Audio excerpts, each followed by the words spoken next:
ओम शांति। आज 11 अप्रैल 2017 बाबा के महावाक्य हैं, मीठे बच्चे, जो खुशी खुद को मिली है वह सबको देनी है। तुम्हें सुख शांति बांटने का धंधा करना है। प्रश्न है, तुम बच्चों को इस बेहद ड्रामा की हर सीन बहुत ही पसंद है, क्यों? उत्तर है, क्योंकि स्वयं क्रिएटर को यह ड्रामा पसंद है। जब क्रिएटर को पसंद है तो बच्चों को भी अवश्य पसंद होगा। तुम किसी बात में भी नाराज नहीं हो सकते।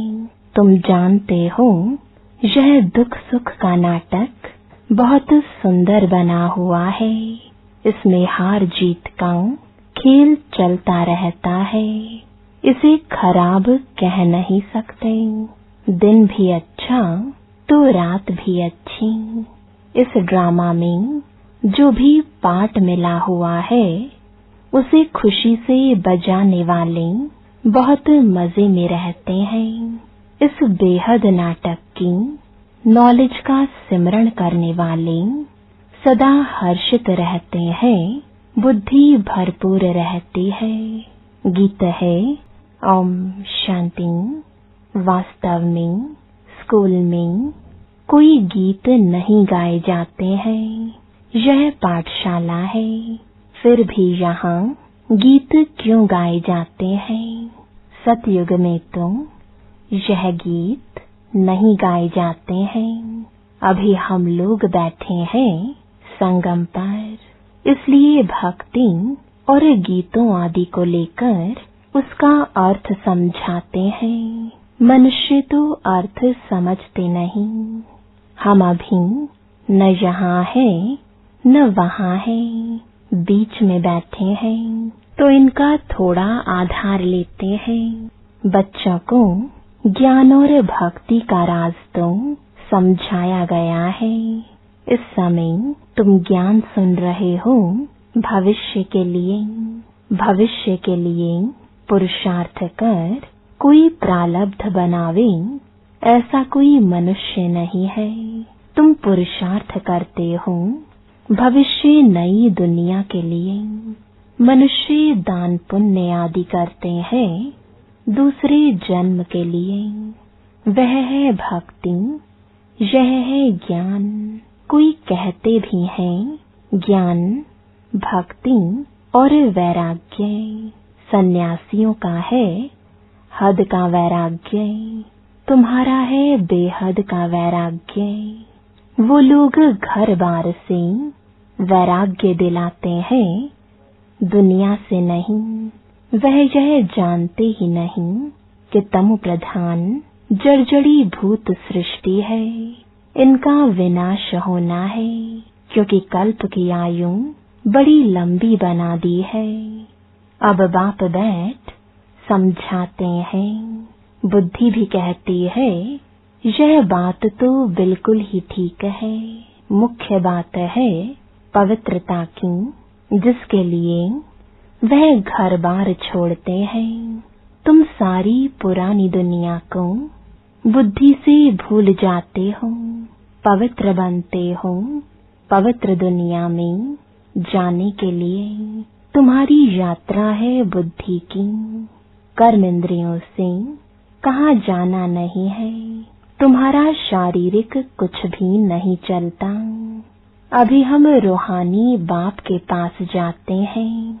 वह जिस्मानी यात्राएं तो अनेक हैं। कब कहाँ जाएंगे, कब कहाँ। तुम्हारी बुद्धि एक तरफ ही है। इसको अव्यभिचारी भक्ति कहें तो भी हो सकता है।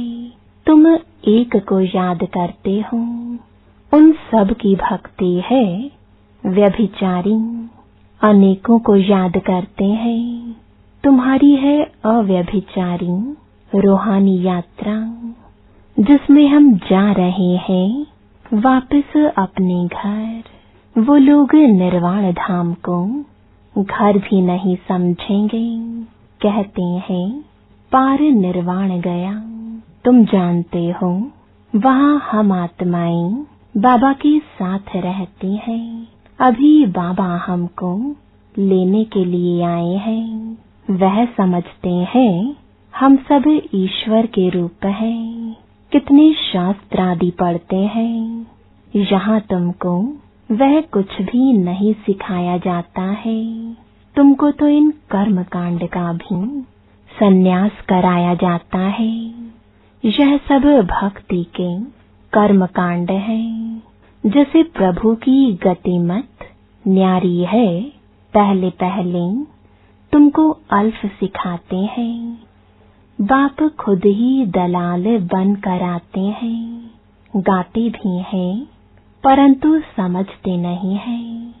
तुमको कोई भक्ति से घृणा नहीं है, कोई से भी घृणा नहीं आती है, जबकि जानते हैं कि ड्रामा बना हुआ है। हाँ, समझाते जरूर है कि इस पुरानी छीछी दुनिया को छोड़ना है, वापस जाना है। जब भक्ति में थे तो भक्ति से प्यार था, गीत आदि सुनने से मौज आती थी। अब समझते हैं वह तो कोई काम के नहीं थे। सुनने में कोई हर्जा नहीं है, परंतु जानते हैं यह भी भक्ति की एक्ट है। हमारा अब उनसे बुद्धि योग टूट ज्ञान से जुट गया है। ज्ञान और भक्ति दोनों को तुम जानते हो। मनुष्यों को जब तक ज्ञान न मिले तो भक्ति को ही बहुत अच्छा समझते हैं। हम जन्म जन्मांतर भक्ति करते आए, भक्ति से स्नेह बढ़ गया। अब हमारी बुद्धि में है यह दुख सुख हार जीत का बना हुआ ड्रामा है, तो उन पर रहम आता है। क्यों न उन्हों को भी रचयिता और रचना का ज्ञान मिल जाए, तो बाबा का वर्षा पा सकें। जो खुशी अपने को मिली है वह दूसरों को देनी चाहिए।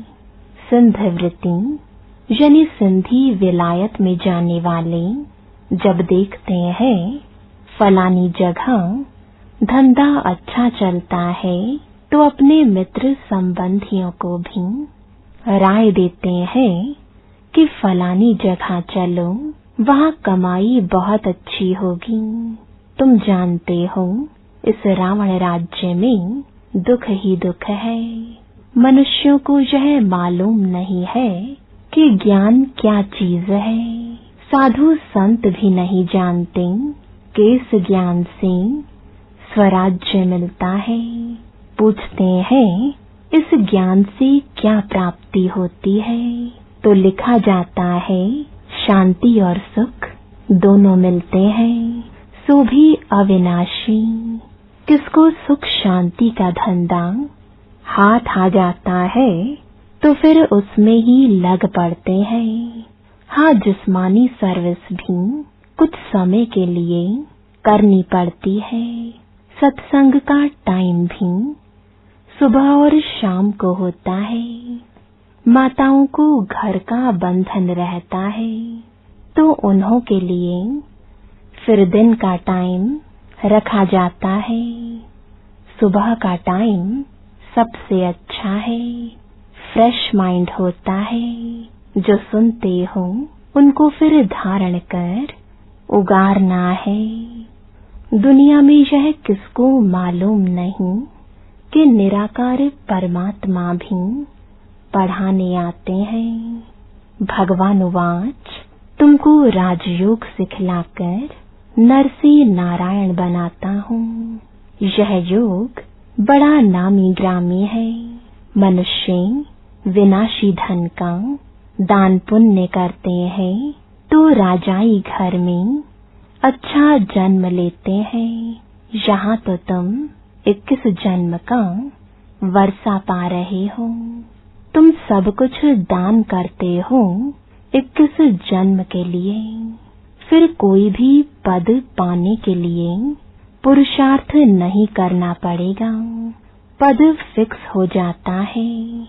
अभी तुम अपना वर्षा बाप से ले रहे हो, इसलिए बाबा कहते हैं अच्छी तरह पढ़ो तो जन्म जन्मांतर राजा बनो। पहला जन्म मिलेगा ही ऊंच, प्रजा को भी ऊंच मिलता है। राजाई में दास दासियां आदि सब चाहिए। जितना पढ़ेंगे महादानी बनेंगे, उतना ऊंच पद पाएंगे। बाबा भी महादानी है, सबको साहूकार बना देते हैं, सुख और शांति का वर्षा देते हैं। पहले पहले सुख में ही आते हैं। कृष्ण के लिए भी कहते हैं, जंगल में रहते थे, पत्ते पहनते थे, विकार की दृष्टि नहीं थी, सभी सुखी रहते थे, क्योंकि पहला समय सत प्रधान, फिर रजो, फिर तमो आते हैं। उनका पाठ अपना और हमारा पाठ अपना। जो इस धर्म के हैं, उनका ही सैपलिंग लगता है। तुम जब संपूर्ण बन जाएंगे तो झट जान जाएंगे कि यह हमारे धर्म का है व नहीं है। तुम बच्चे सबको समझाते हो कि बाप नई दुनिया रचते हैं, तो भारत को ही वर्षा मिला था, फिर गुम हो गया।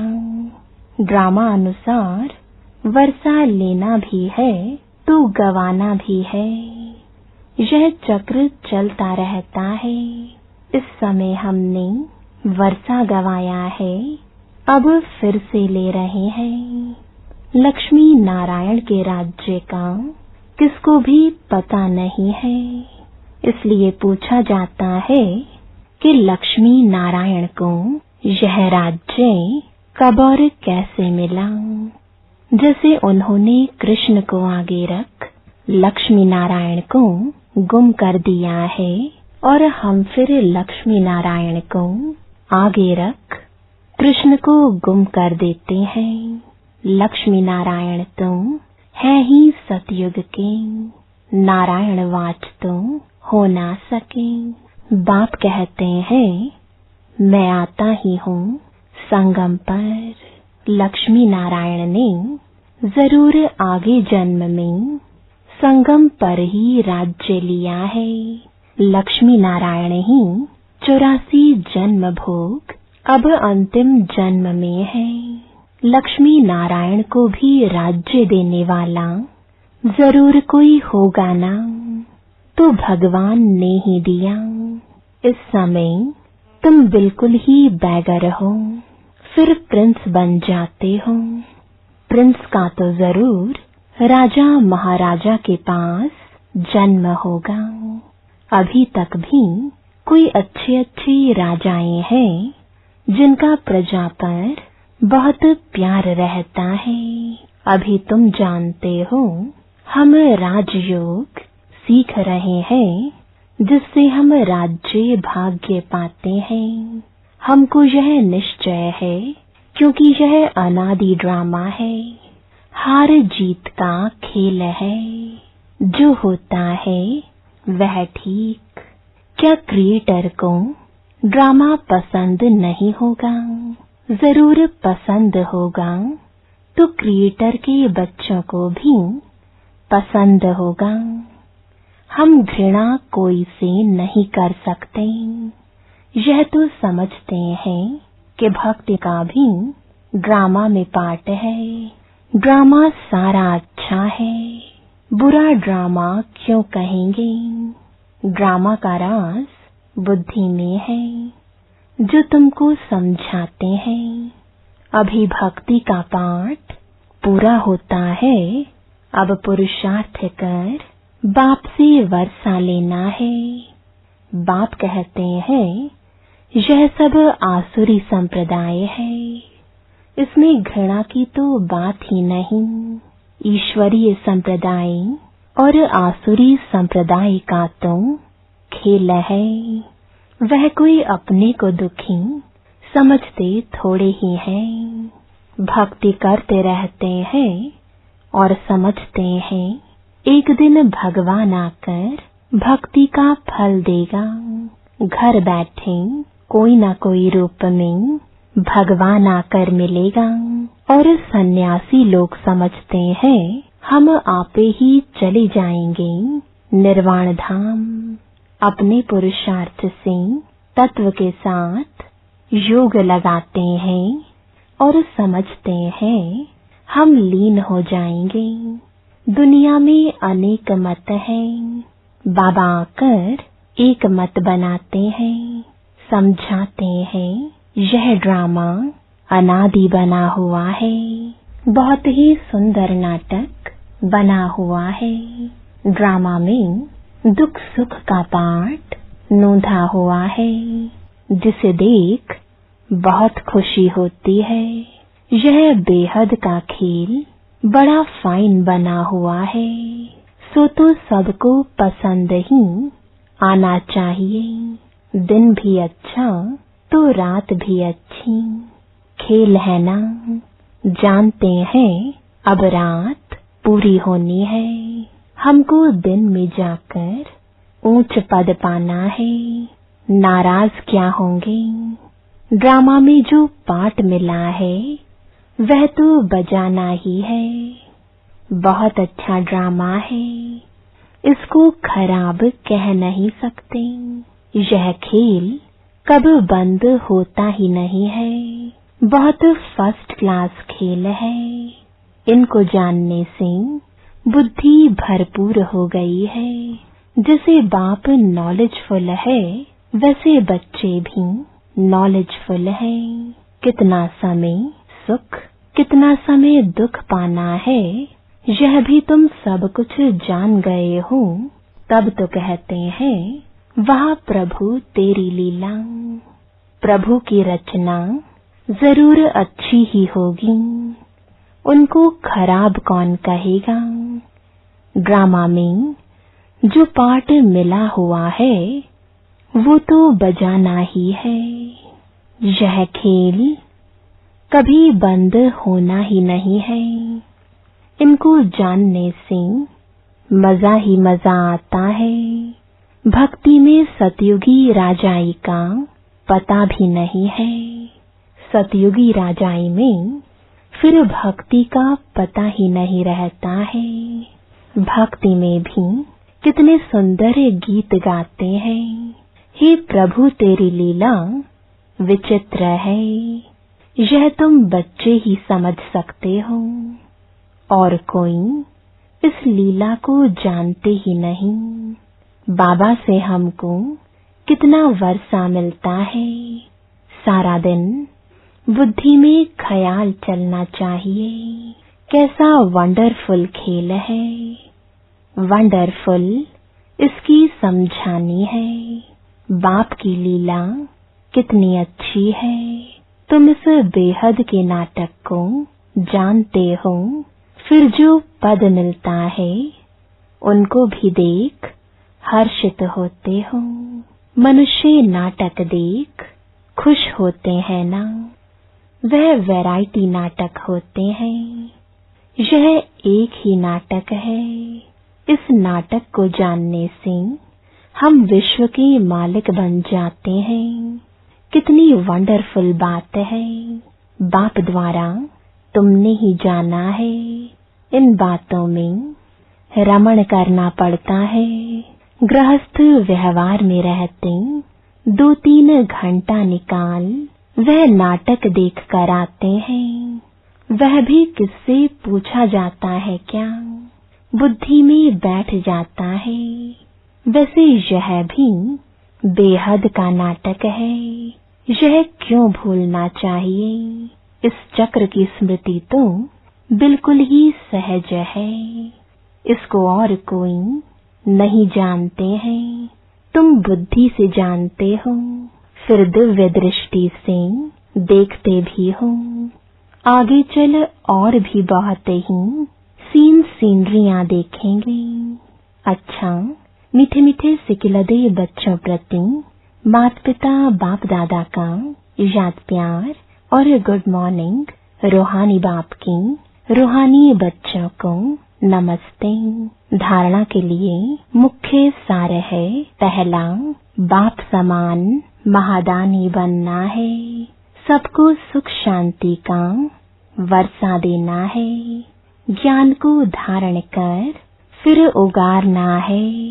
दूसरा, बेहद नाटक को देख सदा हर्षित रहना है। प्रभु की लीला और यह ड्रामा कितना विचित्र है, इसका सिमरण कर मजे में रहना है। वरदान है, स्नेह की शक्ति द्वारा मेहनत से मुक्त होने वाले परमात्मा स्नेही भव। स्नेह की शक्ति मेहनत को सहज कर देती है। जहाँ मोहब्बत है वहाँ मेहनत नहीं होती। मेहनत मनोरंजन बन जाती है। भिन्न भिन्न बंधनों में बंधी हुई आत्माएं मेहनत करती हैं, लेकिन परमात्मा स्नेही आत्माएं सहज ही मेहनत से मुक्त हो जाती हैं।